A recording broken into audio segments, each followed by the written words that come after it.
ఓం గం గణపతియే నమః. శ్రోతలకు నమస్కారం. మన ఛానల్కు స్వాగతం. శ్రీ పద్మ మహాపురాణం 22వ భాగం.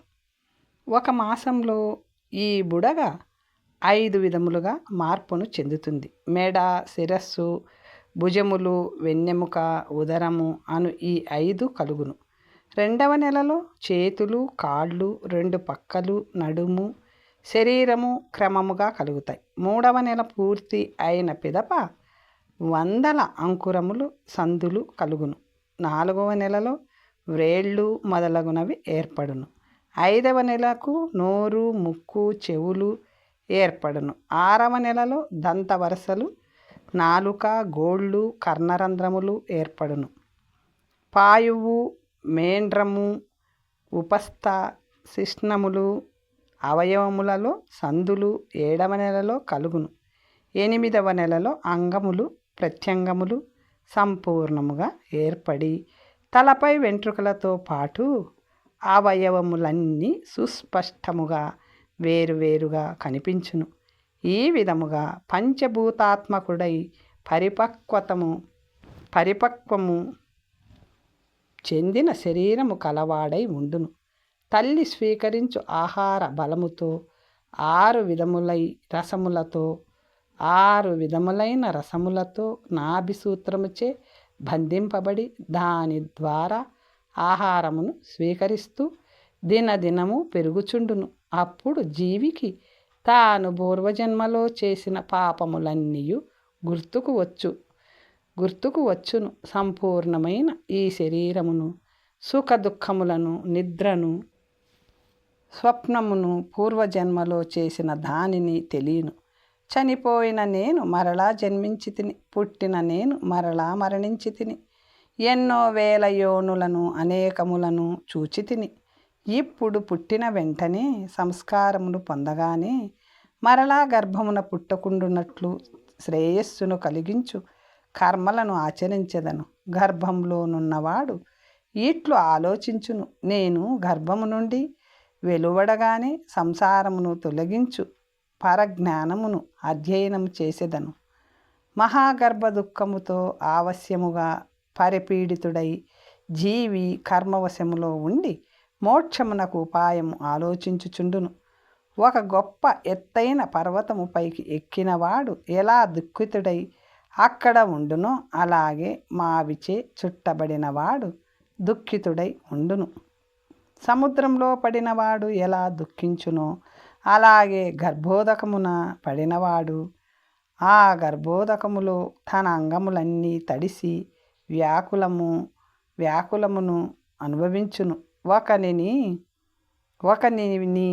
లోహ కుంభము ఇనుపకుండా బిందెలో వేసి క్రింద అగ్ని పెట్టిన ఎటువంటి దుఃఖమును అనుభవించునో అటువంటి దుఃఖమును గర్భకుంభంలో పడిన జీవి జఠరాగ్నిచే కాల్చబడి అనుభవించును. సూదులను ఎర్రగా కాల్చి పొడిచినచో ఎంత దుఃఖము అంటే యాతన కలుగుతుందో అంతకు 8 రెట్లు దుఃఖమును గర్భములో అనుభవించును. గర్భవాసము కంటే అధిక దుఃఖము కలిగించు స్థానము మరొకటి ఎక్కడా లేదు. ఆ మహాఘోరమైన సంకటము జీవికి గొప్ప దుఃఖమును కలిగించును.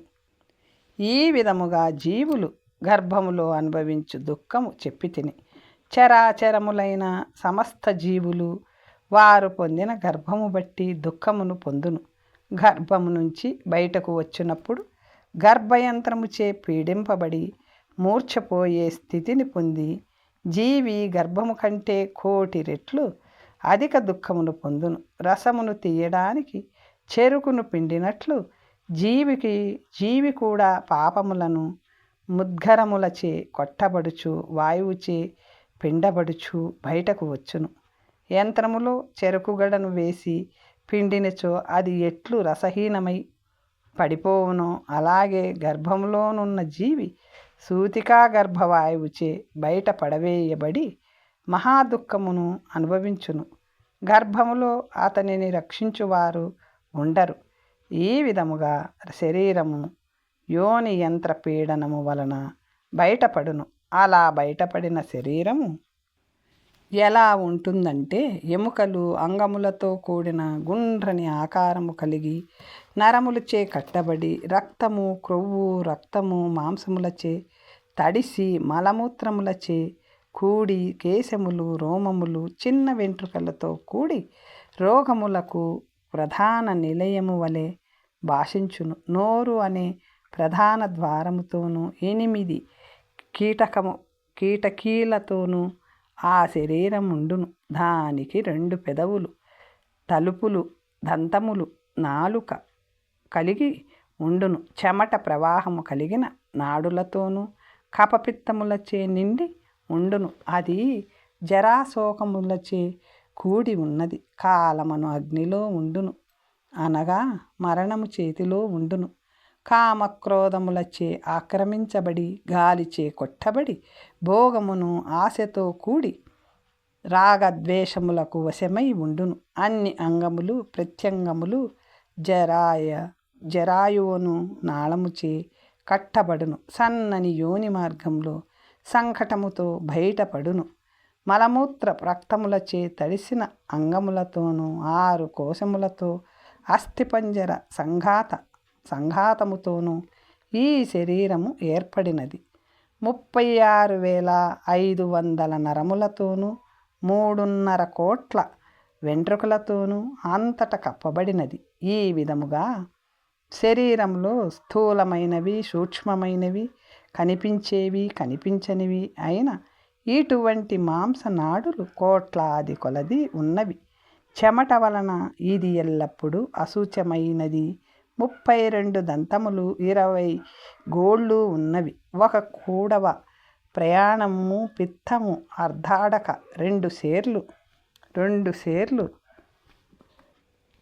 ప్రమాణము, కఫము 5 ఫలముల 30 ఫలములని కొన్ని ప్రతులలో ఉంది.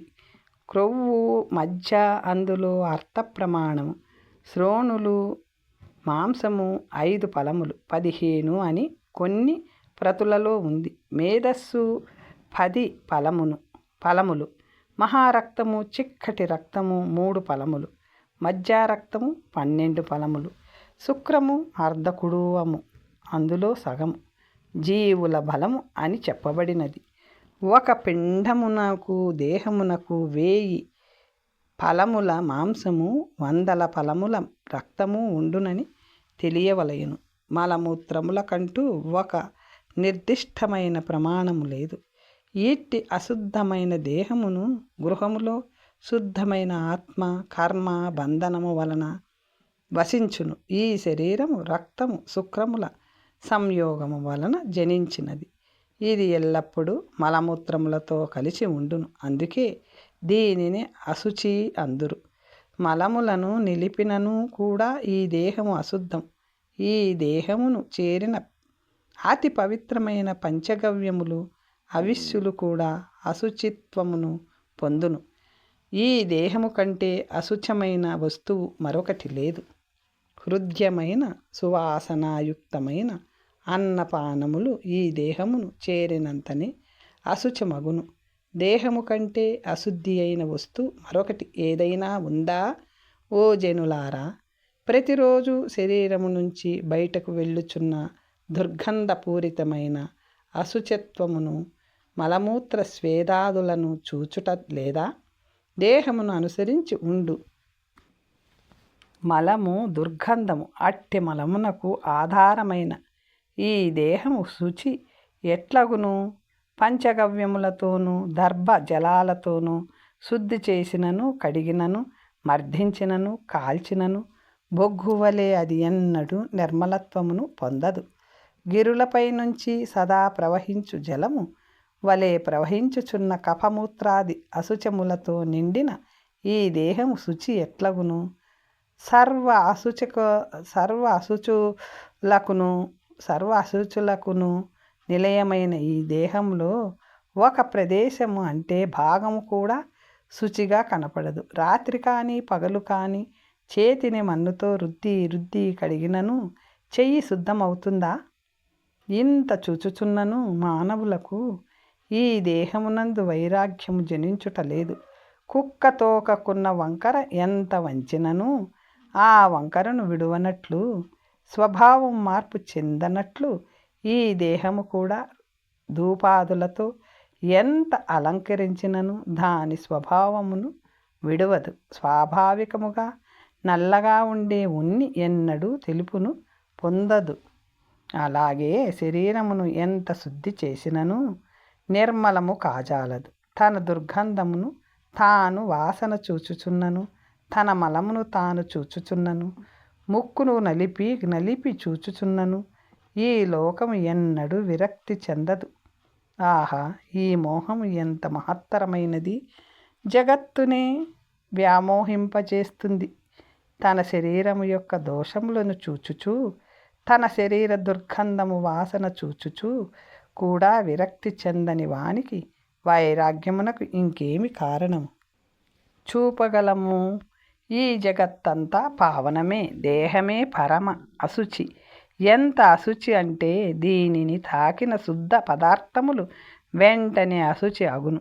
దేహమునకు వేసుకొనిన గంధాది లేపనములు తొలగించుటకు స్నానం చెప్పబడినది. ఆ రెండింటినీ గంధమును దేహమున్న కంటిన మలమును తొలగించిన తరువాత భావశుద్ధితో పవిత్రమైన ఆలోచనల వలన శరీరము శుద్ధి పొందుతుంది.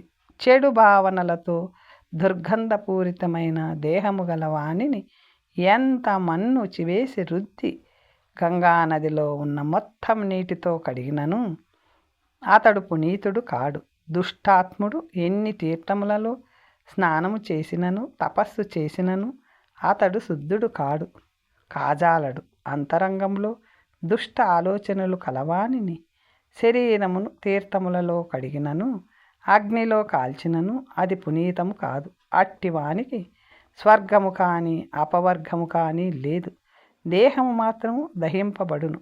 భావశుద్ధియే మనసులో పుణ్య ఆలోచనలు కలుగుటయే పరమ శౌచము. సర్వకర్మలలో భావశుద్ధియే శ్రేష్టమైనది. ప్రియురాలిని ఒక భావముతో ఆలింగనము చేసుకొనును, పుత్రికను మరొక భావముతో ఆలింగనము చేసుకొనును. వస్తువులు వేరు కాకున్నను భావములో వేరుగా ఉండును.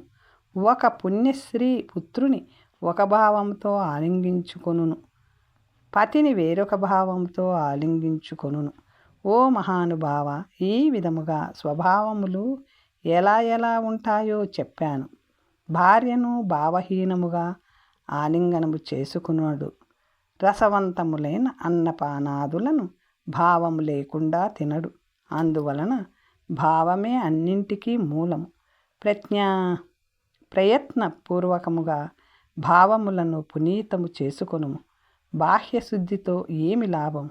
భావశుద్ధి కలిగినవాడు మాత్రమే స్వర్గమును మోక్షమును పొందును. అజ్ఞానమును అనురాగమును అను మలమూత్రములచే లేపితుడైన వాడు జ్ఞానమనే పరిశుద్ధమైన నీటితో వైరాగ్యమనే మన్నుతో శుద్ధి చేసుకొనవలేను, పరిశుద్ధుడు కావలేను. ఈ విధముగా ఈ శరీరము స్వాభావికముగానే అశుచమని తెలియుదురు. అరటి చెట్టు సారము వలె ఆ సారము నిస్సారం. ప్రాజ్ఞుడు ఈ దేహము దోషయుక్తమని తెలుసుకొని శాంతుడై దృఢమైన వివేకముతో నమ్మకముతో సంసార సాగరమును దాటును.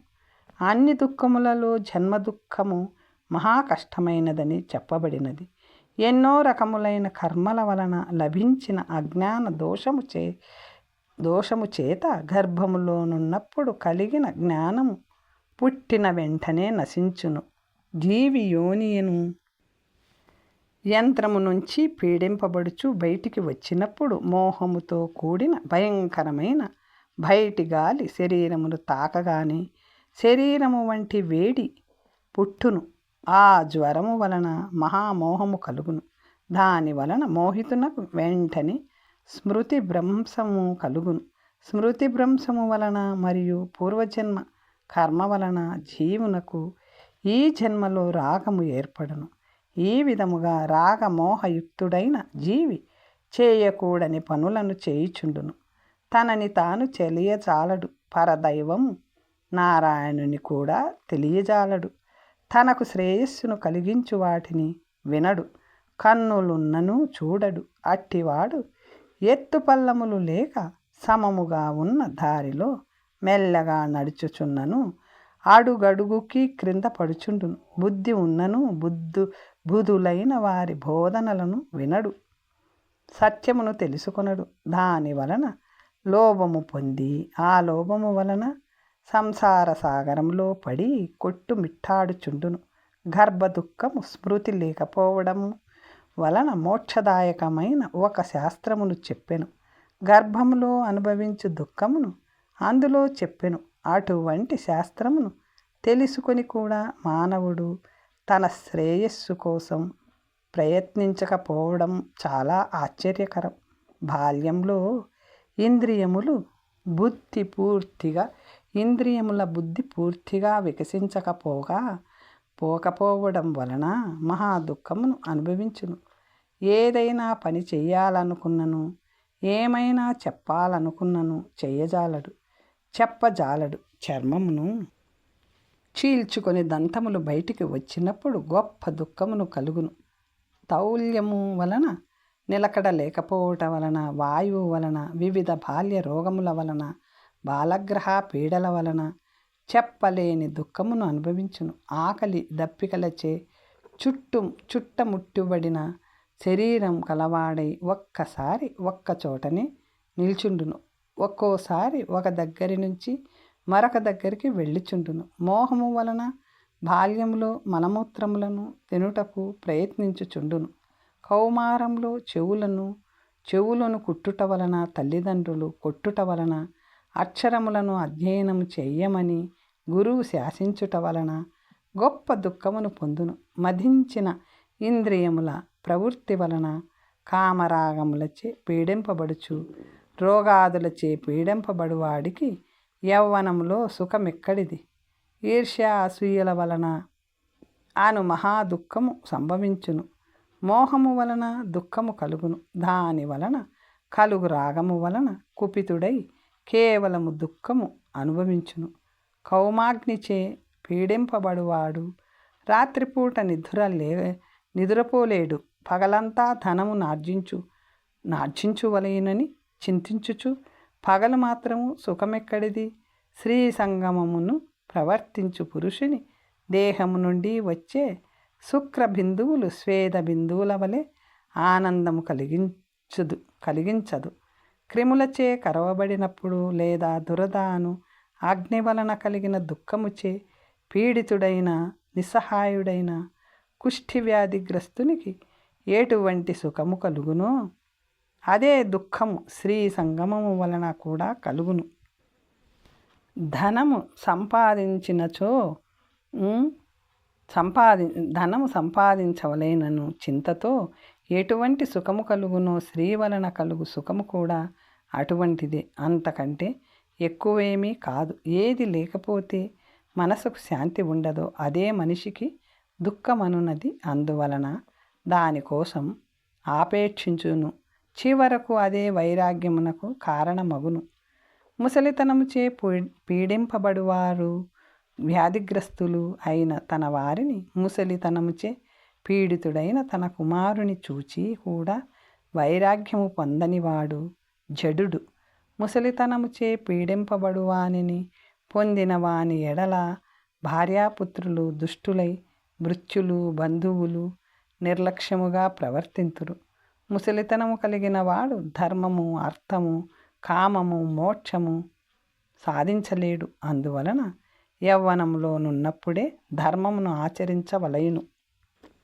వాత పిత్త కఫములతో కలిగే హెచ్చు తక్కువలే వ్యాధి అనబడును. ఈ దేహము వాతాది దోషముల సమూహమే అని చెప్పబడినది. అందువలన తన శరీరము వ్యాధిమయమని తెలుసుకోవలయును. వాతాది దోషములతో పాటు ఈ దేహమునకు ఎన్నో రకముల వ్యాధుల వలన ఎంతో దుఃఖము కలుగును. అది ఎవరికి వారే తెలుసుకోవలయును. ఇంతకంటే చెప్పునది ఏమున్నది? ఈ దేహమునకు 101 రకములైన మృత్యువులు కలుగునని చెప్పబడినది. అందులో ఒకటి మాత్రమే కాలమృత్యువు. అందొకటే మనకు తెలియను. మిగిలినవి అఘంతవములు. అఘంతవములను ఔషధము మందుల వలనను మంత్రముల వలనను యజ్ఞదానాదుల వలనను శాంతింప చేయవచ్చును. కానీ కాలమృత్యువును మాత్రం శాంతింప చేయలేము. విషము తీసుకొనుట వలన అకాల మృత్యువు కలుగదు. అయినను మృత్యుభయముతో మానవుడు దానిని తీసుకొనడు. మానవులకు వ్యాధులు, సర్పాది ప్రాణులు, విషములు, అభిచారములు వంటి మృత్యుద్వారములు అనేకములున్నవి. సర్వరోగములచే పీడితుడైన వానిని కాలమృత్యువు సమీపించిన వానిని సాక్షాత్ ధన్వంతరి కూడా స్వస్థత పరచజాలడు. ఔషధములు, తపస్సు, దానము, తల్లి, బంధువులు ఎవరు కూడా కాలము ప్రాప్తించిన వానిని, మృత్యువు దగ్గర పడిన వానిని రక్షించలేరు. రసాయన, తపోజప, యోగ సిద్ధులైన మహాత్ములు ఆయా ప్రయోగాలతో అగంతక మృత్యువును శాసింప చేయగలరు. కానీ కాలమృత్యువును నివారించలేరు. మరణించిన పిదప తన కర్మవశమున తిరిగి కీటకాది యోనులలో తిరిగి జన్మించును. కర్మ సంచయము వలన ఆత్మ ఒక దేహమును వదిలి మరొక దేహమును పొందును. దీనిని మరణమందురు. అంతేకాని నాశనము పొందడమని అర్థం కాదు. మర్మస్థానములు ఛేదింపబడగా మరణించిన పిదప మహాతపస్సులో ప్రవేశించు జీవునకు కలుగు దుఃఖమునకు ఉపమానమైనది, సమానమైనది మరొకటి లేదు. ఈ విధముగా దుఃఖించుచు హా తండ్రి, హా మాత, హా కాంత అని ఆక్రోశించును. కప్పను సర్పము మ్రింగినట్లు మృత్యువు ఈ లోకమును మ్రింగివేయును. బంధువులు అతనిని పరిత్యజింతురు. ప్రీతిపాత్రులు చుట్టూ చేరుదురు. మంచంపై పొర్లుచు వేడి దీర్ఘ నిట్టూర్పులు విడుచుచు గొంతుక ఎండిపోయి మాటిమాటికి మూర్ఛిల్లుచుండును. మూడుడై కాళ్లను చేతులను అటు ఇటు విసురుచుండును. మంచముపై ఉంటే నేలపైకి వెళ్ళాలని, నేలపై ఉంటే తిరిగి మంచంపైకి వెళ్ళాలని కోరుచుండును. అతడు నిస్సహాయుడై వశము తప్పి సిగ్గును విడిచి మలమూత్రాదులచే లేపితుడై గొంతు, నోరు, పెదవులు ఎండిపోగా నీరును యాచించును. తన మరణము తర్వాత ఈ ఆస్తి అంతా ఎవరికి వెళ్ళుతుంది అన్న ఆలోచనలతో ఉండగా యమదూతలు వచ్చెదరు. యమదూతలు కాలపాశముతో జీవిని బంధించి బంధువులు చుచ్చుచుండగా ఈడ్చుకు వెళ్ళుచుండగా అతని గొంతులో నుంచి గుర్రమని శబ్దం వచ్చి జీవుడు మరణించును. గొంగలి పురుగు ఒకటి గడ్డిపోచపై నుండి మరొక గడ్డిపోచపైకి వెళ్ళునట్లు జీవి కూడా ఒక దేహం విడిచి మరొక దేహంలో ప్రవేశించును. మరొక దేహము లభించిన తరువాత ఈ దేహమును విడుచును.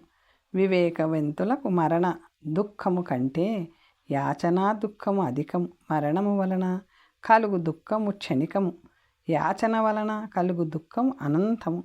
సమస్త జగత్తులకు పతి అయిన శ్రీమన్నారాయణుడు యాచించుట వలన వామనుడయ్యను. యాచన వలన లాఘవమును పొందని వారు ఎవరు? అంతకంటే అధికమైన దుఃఖమేమున్నది? యాచనా దుఃఖము మృత్యువు కంటే అధికము అని ఇప్పుడు నాకు తెలిసినది.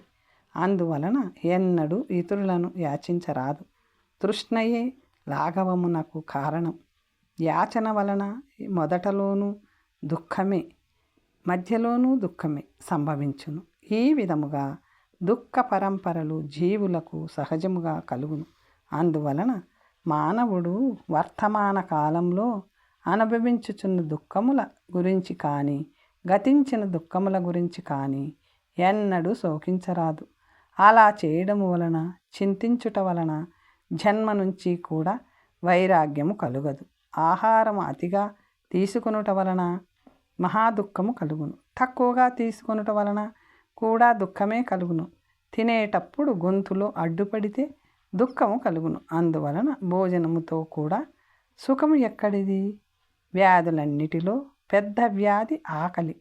సామాన్య వ్యాధి ఔషధ లేపనముతో క్షణంలో శాంతించును. కానీ ఆకలి వ్యాధి వేదన అతి తీవ్రమైనది. ఆకలి బలమునంతటిని హరించివేయును. ఇతర వ్యాధుల వలె వ్యాధిచే ఆవరింపబడినవాడు, పీడింపబడినవాడు మరణించును. జిహ్వాగ్రములో పరివర్తించు దానిని ఆహారము యొక్క రసము వలన ఏమి సుఖమున్నది? అది తక్షణమే లేదా అందులో సగము కాలంలో అది కంఠమును చేరి నివర్తించును. ఈ విధముగా ఆకలి వ్యాధిచే పీడింపవానికి అన్నము ఔషధము వలె పనిచేయును. పండితులు దీనిని సుఖము కలిగించున్నదయని ఎన్నడూ భావించరు. సమస్త కార్యములను విడిచిపెట్టి మృతిని వలె పడి ఉండు వానికి మనసంతా తపస్సు నిండిన వానికి సుఖమెక్కడిది? జ్ఞానమున్నను కార్యములలో మునిగిన వానికి సుఖమెక్కడిది? వ్యవసాయము, గోరక్ష, సేవ, వ్యాపారము మొదలైన వాటిలో శ్రమపడు వానికి సుఖమెట్లు కలుగును? తృప్తి చెందిన వాడైనను ప్రాతకాలములో మూత్ర పురీషాదులను విసర్జించుట ఎందును, మధ్యాహ్నము ఆకలి దప్పికలతోనూ రాత్రి నిద్రచేతను పీడింపబడును. ధనము సంపాదించుట ఒక దుఃఖము, సంపాదించిన దానిని రక్షించుట మరొక దుఃఖం. మరి ధనము వలన సుఖమెక్కడిది? ప్రాణికి మృత్యువు వలన భయము కలుగునట్లు ధనవంతులకు చోరుల వలన, నీటి వలన, అగ్ని వలన, బంధువుల వలన, రాజుల వలన కూడా భయము ఎల్లప్పుడూ ఉంటుంది. మాంసము ఆకాశంలో పక్షుల చేతను, నేలపై మృగముల చేతను, నీటిలో మీనముల చేతను ఎలా తినబడుతుందో అలాగే ధనవంతుని ధనము అందరి చేతను తినబడును, అనగా అందరూ దోచుకుందురు. ధనము మనిషిని సంపదలో మోహింప చేయును, విపత్తులలో వారించును, సంపాదించినప్పుడు కష్టములు కలిగించును. మరి ధనము సుఖమునెప్పుడు కలిగించును? ఉద్విగ్నుడైన ధనవంతుని అన్ని విషయములను వైరాగ్యము చెందిన వానిని తీసుకున్నచో రెండవ వాడే, అనగా వైరాగ్యము పొందిన వాడే శ్రేష్ఠుడని నా అభిప్రాయం. వసంత హేమంత ఋతువులలో దారుణమైన తాపము వలన దుఃఖము కలుగును. వర్ష ఋతువులో గాలి తాపము వర్షము వలన దుఃఖము కలుగును. కావున కాలము వలన సుఖమెక్కడిది?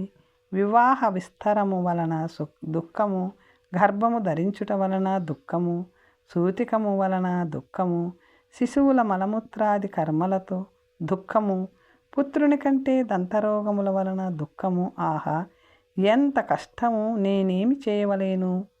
నా ఆవులు నశించినవి, వ్యవసాయము దెబ్బతిన్నది, నా భార్య పారిపోయినది. భయమును సూచించే ఈ బంధువులందరూ దుఃఖములని ఒకేసారి వచ్చారు. నా భార్య బాలింత, వంట ఎవరు చేస్తారు? వివాహకాలం వచ్చినప్పుడు ఈ కన్యకు ఎటువంటి వరుడు వచ్చునో? ఈ విధమైన చింతలతో కూడుకున్న గృహస్థులకు సుఖమెక్కడిది? ఈ విధముగా కుటుంబ చింతలతో కూడుకున్న వాడు బాగా కావాలని కుండలో నీరు పోసినచో కుండతో పాటు నీరు నాశనమగునట్టు కుటుంబ చింతలతో ఉన్నవాడు జ్ఞానము, శీలము, గుణము, దేహముతోని వినాశనము చెందును. ఎప్పుడు యుద్ధము వచ్చునో అప్పుడు శాంతి కలుగునో అన్న ఆలోచనలతో రాజ్యము వలన కూడా ఏమీ సుఖము లభించును? పుత్రుని వలన కూడా భయము ఉన్న ఈ సంసారంలో సుఖమెక్కడిది? సమస్త ప్రాణులకు స్వజాతీయుల వలననే భయము హెచ్చు. స్వజాతీయులు ఒకే పదార్థమును ఆశించుట వలన సునకములకు వలె పరస్పరము భయముండును. సమస్త సుఖములను త్యాజించి నిర్భయుడై అడవికి వెళ్ళి సుఖముగా ఉన్న రాజు ఈ భూలోకంలో ఒక్కడూ లేడు. ఒక ప్రతాపవంతుడైన కార్తవీర్యార్జునుడు మహారాజు యొక్క చేతులను అన్నింటినీ యుద్ధంలో ఖండించెను. జమదగ్నిపుత్రుడైన పరశురాముని అనుపమానమైన బలమును దశరథాత్మజుడైన శ్రీరాముడు నశింపచేసెను. జరాసంధుడు బలరాముని తేజస్సును, కీర్తిని నశింపచేసెను. జరాసంధుని బలమును భీముడు నశింపచేసెను. భీముని బలమును హనుమంతుడు నశింపచేసెను. ఆ హనుమంతుడు సూర్యునిచే విసిరివేయబడగా నేలపై పడెను. బలదర్పితులైన నివత కవచులను అందరినీ అర్జునుడు సంహరించెను. ఆ అర్జునుడు గోపాలుర చేతిలో పరాజితుడయ్యెను. సూర్యుడు ప్రతాపశాలి అయినను మేఘములచే కప్పి వేయబడును. అటువంటి మేఘములను వాయువు పాలద్రోలును. వాయువు బలమును పర్వతములు హరించినవి. పర్వతములను అగ్ని కాల్చివేయును. అగ్నిని నీరు చల్లార్చును. సూర్యుని వలన ఆ జలము హరింపబడును. ఆ సూర్యుడు జలముతో పాటు 3 లోకములతో పాటు బ్రహ్మదినములో నశించును. దేవతలందరితో పాటు బ్రహ్మ కూడా 2 పరార్థముల కాలము గడిచిన పిమ్మట శివునిచే సంహరింపబడును. ఈ విధముగా ఈ సంసారంలో సర్వోత్తమమైన బలము గలవాడు పరమాత్ముడు, జగన్నాథుడు, అవ్యయుడు అయిన శ్రీమన్నారాయణుడు తప్ప వేరెవ్వరూ లేరు.